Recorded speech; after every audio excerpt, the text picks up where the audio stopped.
Siener praat van die delwerye is toe. Menende daar waar hulle diamante delf, dis toe. Nou, in Suid-Afrika is De Beers maar die ouens wat die myne het, die diamantmyne. Maar daar het 'n groot verandering plaasgevind. Nou weet ek nie of hierdie profesie van Siener dat die delwerye toe is nie. Kyk, hy voorspel dat die myne ook sal sluit en ons gaan dit sien. Maar daar is interessante nuus. De Beers het van sy myne gepause. Menende hulle het opgehou om daar te werk, hulle gaan nou net so bietjie los. En dit het alles te doen met hierdie diamante wat China maak.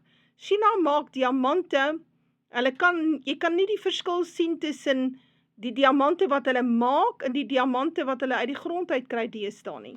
Hulle praat van the rise of cheap diamonds. This is all about lab-grown diamonds. China, in China, particularly the Henan province, now produces over 60% of world's gem quality lab-grown diamonds. This flood of supply has caused wholesale prices to collapse by up to 90%.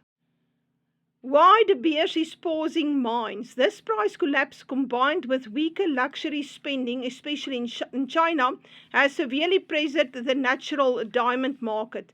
De Beers is not closing its mines permanently, but is pausing production to manage the oversupply.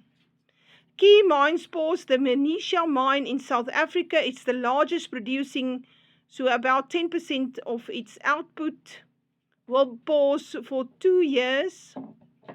Following a pause on expansion at its Canadian mine, reason to cut costs, avoid flooding the market and wait for conditions to improve. So hierdie lab-grown diamonds are becoming crucial for tech.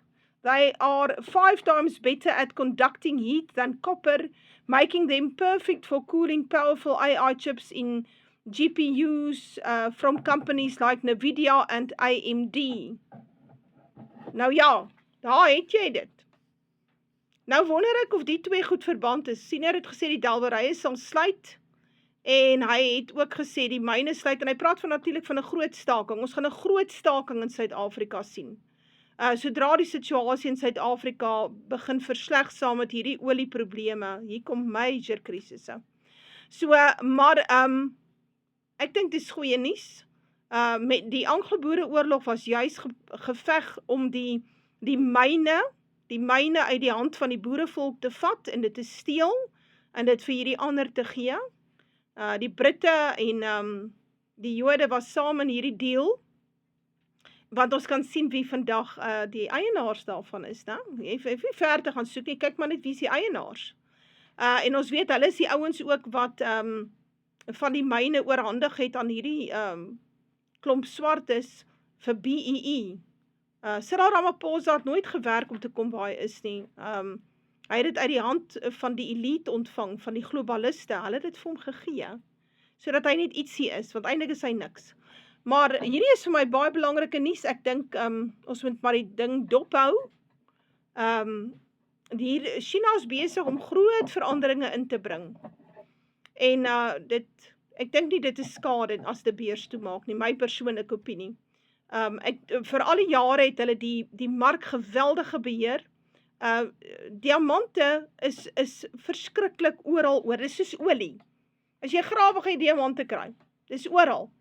Maar hulle het dit so beperk en beheer, dat hulle die pryse opgestoot het, en jy moet nou vreeslik duur betaal vir 'n diamant. Hulle het baie gefokus op die ringe en die juweliersware en so aan. Ja, 'n mens moet maar probeer om by hulle te koop nie, so ver as moontlik nie. Maar ons is geneig om te dink diamante is nou vreeslik skaars en ja, en nou was almal 'n diamant hê. Ja, dis 'n absolute leuen. Dis soos olie. Olie is nie skaars, dis oral op die aarde. As jy 'n bietjie boor, so gaan jy op gas en olie afkom.